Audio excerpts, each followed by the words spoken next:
Hello everyone, welcome to In-Depth program. Today's topic of discussion is Global Land Outlook Report.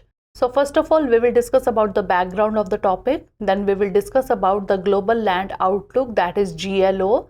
What are planetary boundaries? Can land restoration help the earth? And lastly, about food systems and land degradation. So first of all, moving on to the background. Humans have breached 4 out of 9 planetary boundaries. The second edition of the Global Land Outlook Report, published on XXXX, has reported. It was prepared by the United Nations Convention to Combat Desertification, that is UNCCD, and its partners. It draws attention to the depletion of finite land resources and the need to urgently restore the world's land. Now let's discuss about Global Land Outlook. The Global Land Outlook, or GLO, is the UNCCD flagship publication. It underscores land system challenges, showcases transformative policies and practices, and points to cost-effective pathways to scale up sustainable land and water management. The first edition of the GLO, that is GLO 1, was launched in September 2017 at the UNCCD COP13 in Ordos, China. And the second edition of the GLO and its summary for decision makers was published on 27 April 2022, just before the UNCCD COP15 in Abidjan, Cote d'Ivoire. Now let's understand what are planetary boundaries. Planetary boundaries are the thresholds of environmental limits that define a safe operating space for humanity. The 9 planetary boundaries are biodiversity laws, land use change, climate change, nitrogen and phosphorus geochemical cycles, freshwater use, ocean acidification, chemical pollution, atmospheric loading, and ozone depletion. Of these, climate change, biodiversity laws, land use change, and geochemical cycles have already been exceeded.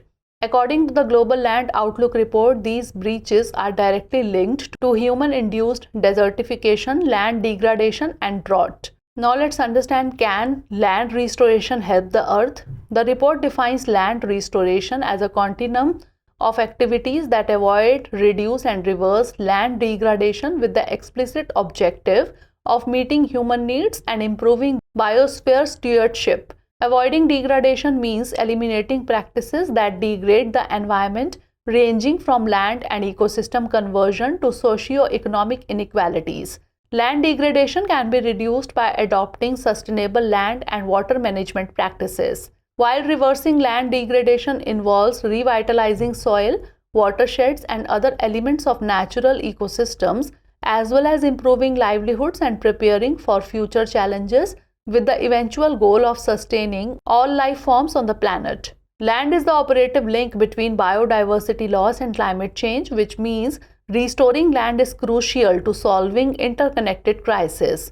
According to the report, humans have already altered more than 70% of the Earth's land area from its natural state. This has contributed significantly to global warming and environmental degradation, and also led to a rise in poverty, hunger, inequality, zoonotic disease transmission, etc. Experts believe that effective land restoration, coupled with efforts to meet future needs, is essential to recover from the current crisis and move towards an equitable and sustainable future.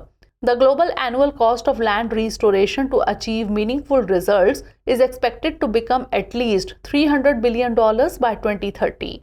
Each dollar invested in restoration activities has also been estimated to return between $7 and $30 in economic benefits, the Global Land Outlook Report noted. The UN General Assembly believes that achieving land degradation neutrality is an effective way to accelerate progress towards achieving Sustainable Development Goals by 2030.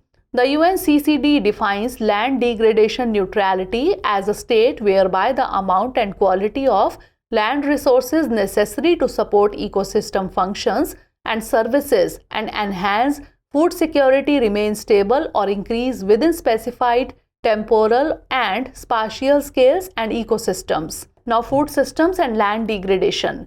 Agriculture has affected the earth more than any other human activity.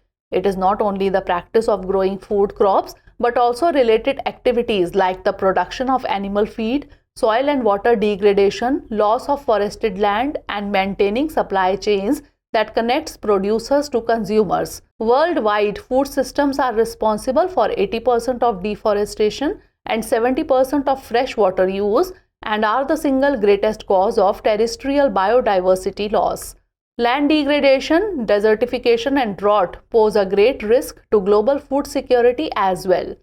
Restoring long-term healthy practices and productivity within our agricultural practices will be the key to switch to sustainability in global food systems. Regenerative agricultural practices like terrace farming and rainwater harvesting help restore land and can potentially increase crop yields while reducing greenhouse gas emissions and sequestering atmospheric carbon.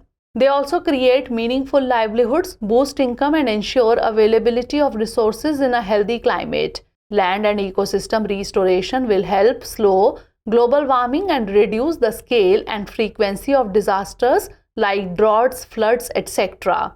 Inclusive and responsible governance is also crucial to facilitate the shift to sustainable land use and management practices per the report.